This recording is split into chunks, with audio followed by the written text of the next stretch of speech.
Hello my dears, ഇന്ന് വൈകുന്നേരം ചേട്ടായി പുറത്തു പോയിട്ട് തിരിച്ച് വന്നപ്പോഴേ കുറച്ച് ചീര, വെണ്ടയ്ക്ക, മത്തങ്ങ ഈ സാധനങ്ങളൊക്കെ ഉണ്ട്. നല്ല ഫ്രഷ് ആയിട്ടുള്ള സാധനം ഇപ്പോൾ പറിച്ചിട്ടുള്ളൂ. അത് കാണുമ്പോൾ തന്നെ തിരിയുന്നില്ലേ.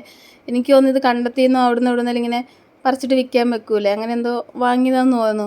അപ്പം കുറച്ച് അധികം ഉണ്ടായിരുന്നു. അപ്പോൾ 2 ഇതായിട്ട് വാങ്ങി. ഒന്ന് നമുക്ക് കൊടുക്കാം, ഒന്ന് എൻ്റെ വീട്ടിലേക്കും കൊടുക്കാമെന്ന് പറഞ്ഞു. അപ്പം ചേട്ടാ അപ്പോൾ നമുക്ക് വേഗം വീട്ടിൽ പോയിട്ട് വരാം, കൊടുത്തേച്ച് വരാം. ഇനിയിപ്പോൾ നാളെയൊക്കെ ആയിരുന്നു ചിലപ്പം വാടി പോകൂലേ ചീരയല്ലേ.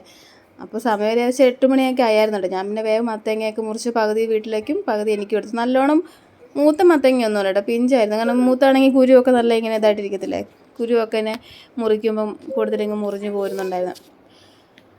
പിന്നെ വേഗം വീടൊക്കെ പൂട്ടി. അവർ ഉറങ്ങിയില്ലെങ്കിൽ ഭാഗ്യം. കാരണം 8-8:30 ഞങ്ങൾ ഇറങ്ങുമ്പം തന്നെ.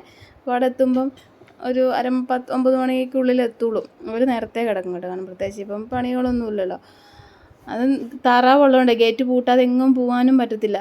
കാരണം വല്ല പട്ടി എന്തെങ്കിലുമൊക്കെ വന്നിട്ട് ഇവരെ പിടിച്ചാൽ, ഇവരാണെങ്കിൽ അങ്ങനെ സ്പീഡിൽ പോകത്തുമില്ല, മെല്ലെ മെല്ലെ നടക്കുകയുള്ളൂ, രാത്രിയല്ലേ. അങ്ങനെ ഗേറ്റെല്ലാം അടിച്ചിട്ട് ഞങ്ങൾ വീട്ടിലെത്തി. അപ്പോൾ ആരും കിടന്നിട്ടൊന്നുമില്ല. അവിടെ ഇന്ന് മഴയുണ്ടായിരുന്നു, ഇവിടെയും പെയ്തു അവിടെയൊക്കെ പെയ്തായിരുന്നു കേട്ടോ.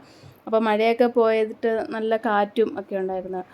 നല്ല തണുപ്പാണ് കേട്ടോ എൻ്റെ വീട്ടിൻ്റെ അവിടെയൊക്കെ. ഫോറസ്റ്റിൻ്റെ അടുത്തായതുകൊണ്ടാണെന്ന് അറിയത്തില്ല, നല്ല തണുപ്പാണ് അവിടെയൊക്കെ. അപ്പോൾ അവിടെ പോയി എല്ലാവരുടെ വർത്താനമൊക്കെ പറഞ്ഞ് ഇതൊക്കെ തിരിച്ചു കൊടുത്ത് പിന്നെ അവിടുന്ന് ചായ അവലൊക്കെ കഴിച്ച് ഞങ്ങൾ തിരിച്ച് ഞങ്ങളുടെ അടുത്തേക്ക് തന്നെ എത്തി കേട്ടോ. അപ്പോൾ ഇത്രയുള്ള ചെറിയൊരു വ്ളോഗ്. അപ്പോൾ ഓക്കെ.